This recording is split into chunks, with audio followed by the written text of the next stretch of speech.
అన్న తెలుగుదేశం ప్రభుత్వం ఇప్పుడు అధికారంలోకి వచ్చి 2 సంవత్సరాలైంది. 2 సంవత్సరాల నుంచి మనం ఏమేం చేసామో తెలుసా మీకు? ఏం చేసాం చెప్పండి. పెన్షన్లు పెంచేశారు. పెన్షన్లు పెంచేసాం. మీకు పెన్షన్ వస్తుందా? వస్తుందా? అన్ని పుష్కలంగా చేస్తున్నారు. అన్ని బాగున్నాయా? అన్ని బాగున్నాయి. పెన్షన్లు పెంచాం, అన్న క్యాంటీన్లు ఓపెన్ చేశారు, రైతు భరోసా ఇచ్చాం, 20,000 లెక్కన ఇచ్చాము పొలాలు ఉన్న వాళ్ళకి. అట్లాగే 3 సిలిండర్లు ఇస్తున్నాం. అమ్మోళ్ళంతా ఫ్రీగా ఇక్కడి నుంచి బస్సులో నెల్లూరుకి వెళ్ళొచ్చు. సో అట్లాగే మనం పాటూరులో అభివృద్ధి చేసుకున్నాం. రోడ్లు, కరెంటు అన్నీ వేయడం జరిగింది. ప్రభుత్వం ఎట్టుంది మీకు? బాగుందమ్మా.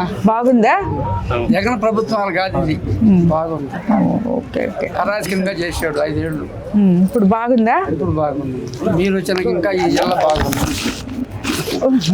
సరేనా? బాగుంది మీ ఇల్లు, ఖాళీ ప్లేసు, చెట్టు. తెలుగుదేశం ప్రభుత్వం ఎట్టుందన్నా? బాగుందా? మీకు అన్ని పనులన్నీ జరుగుతున్నాయా? తెలుసా మన ప్రభుత్వం అధికారంలోకి వచ్చినాక ఏమేమి చేసామని?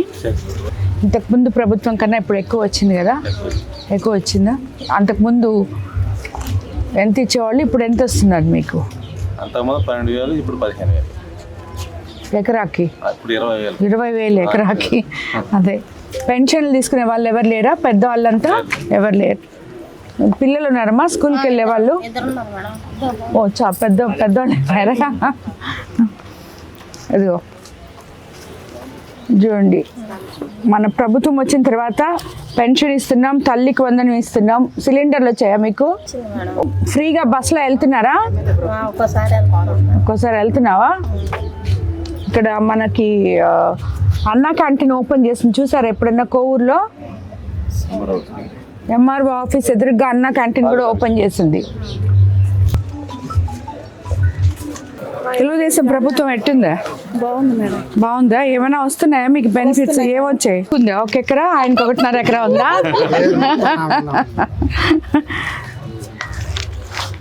మీకు అన్ని తెలుసా ఏమేమి ఇస్తున్నారు చంద్రబాబు నాయుడు గారు? ప్రభుత్వం ఎట్టుంది?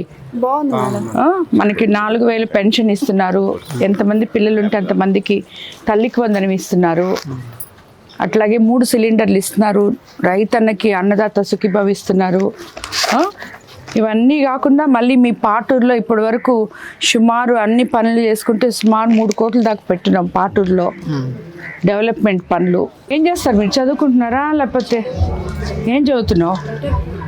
ఇంటర్ పూర్తి అయిపోయింది. తర్వాత జాయిన్ ఇప్పుడు పూర్తయిందా? ఈ డిగ్రీ జాయిన్ అవుతావు. గవర్నమెంట్ ఎట్టుంది? ఏమన్నా బాగుందా? మీకంతా ఇప్పుడు రేపు ఉద్యోగాలు వచ్చేటట్టు ఇక్కడ ఫ్యాక్టరీస్ అన్నీ వస్తున్నాయి. మీ చదువులు అయిపోయేటప్పటికి అవన్నీ కంప్లీట్ అయ్యి గవర్నమెంట్ ఇట్టే స్టేబుల్గా ఉంటే మీకంతా ఉద్యోగాలు అన్నీ వస్తాయి. కాబట్టి ముఖ్యమంత్రి చంద్రబాబు నాయుడు గారు రాబోయే తరాల వాళ్ళ భవిష్యత్తు తరాల వాళ్ళ కోసం ఆయన చాలా ఇండస్ట్రీస్ తీసుకొస్తున్నారు. లోకేష్ బాబు అందరూ మనకు కూడా ఇక్కడ కొడవలూరు మండలంలో చాలా వస్తున్నాయి. మీరంతా చదువుకొని ఇక్కడెక్కడ నెల్లూరులో చుట్టుపక్కల పెళ్ళిళ్ళు చేసుకున్నా కూడా ఇక్కడ ఉద్యోగాలు వస్తాయి. లేదు వేరే ఊర్లలో కూడా అన్ని దగ్గరలో కూడా ఫ్యాక్టరీస్ అన్నీ ఇప్పుడు వస్తూ ఉన్నాయి. సరేనా?